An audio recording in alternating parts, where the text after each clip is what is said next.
Hey friends, welcome back to That 1870s Homestead. My name's Rachel. You're down in my pantry, and I thought I would bring to you guys just a very simple, quick video.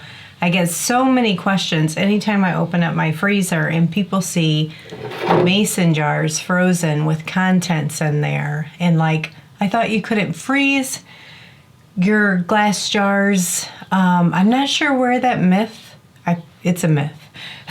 Where that myth comes from, why people think that, but I'm not going out buying different types of storage containers to freeze soups, things like that.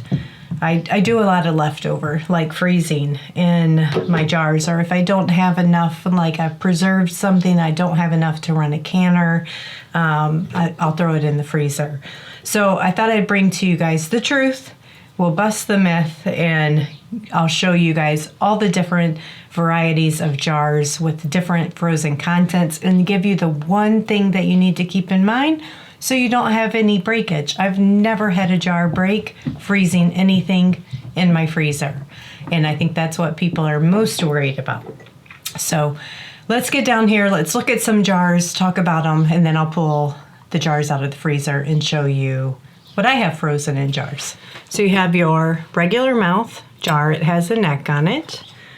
You have your wide mouth jar, wide mouth pints, jelly jars, store-bought jars, right?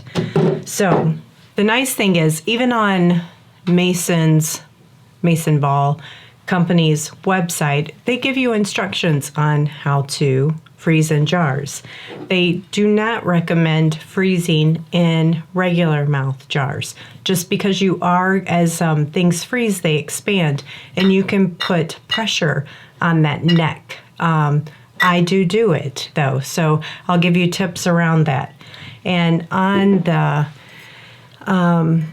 let's see if I can, I wonder if I have a piece of paper. Not handy. On the pint-sized jars, it actually has a mark, and I don't think it's going to show, but it says fill here for freezing. So it has a mark showing you where to fill to. On the quart-sized jars, it doesn't really have the exact same language, but there is a mark for freezing. And I'm not sure what that is. It's probably like 800 milliliter mark is, but that's a very equivalent mark for freezing. You're not going to find any marks on your pint-sized jars or jelly jars for freezing, but the rules apply to all of them. So let's dig into my freezer and let me show you what I have frozen in glass mason jars. Okay, well, as you can see, I have a lot frozen in all varieties of jars. I first want to point out the one that people tend to freak out the most about, and that is regular mouth jars with a neck. So you can basically see where I filled.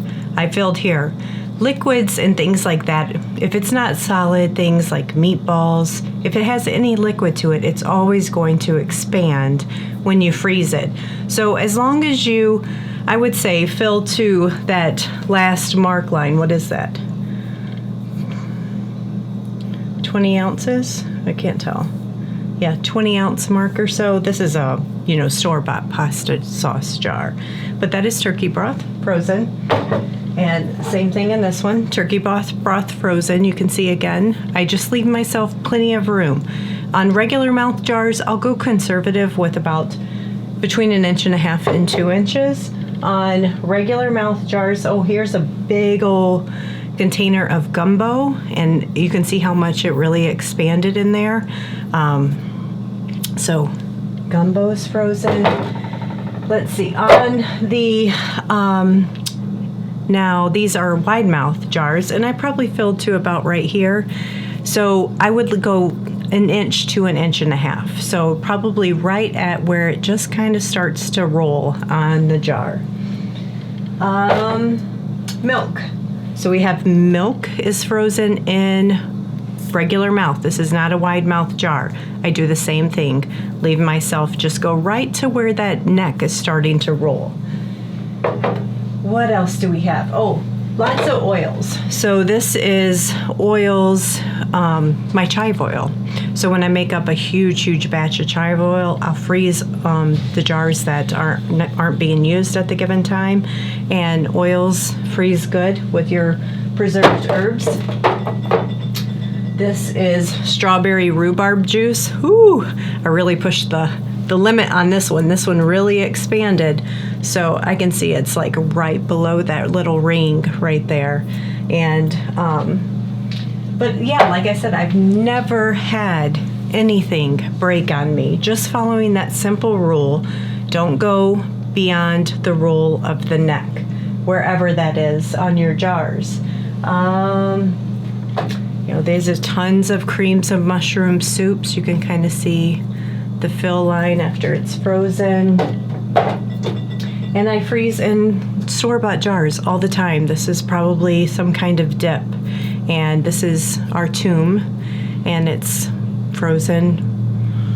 Yeah, I'm just was so surprised to see so many comments. And I'm sure that there's just people haven't followed the rule on not exceeding the fill line on a jar, or just using wisdom on how things expand when they freeze.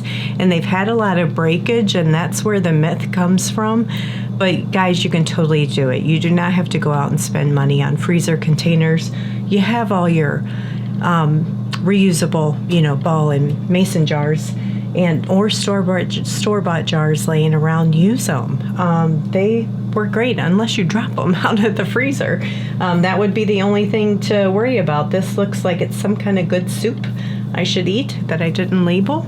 But yeah, so I just wanted to bring you that quick 5-minute mythbuster on canning. So not even canning, but food preservation in your mason jars. So I hope you guys find this handy as you're heading into this year's food preservation season. And if you don't have enough to run a canner load, hey, you can freeze it too using your jars. So I'll talk to you guys later and see you on the next video.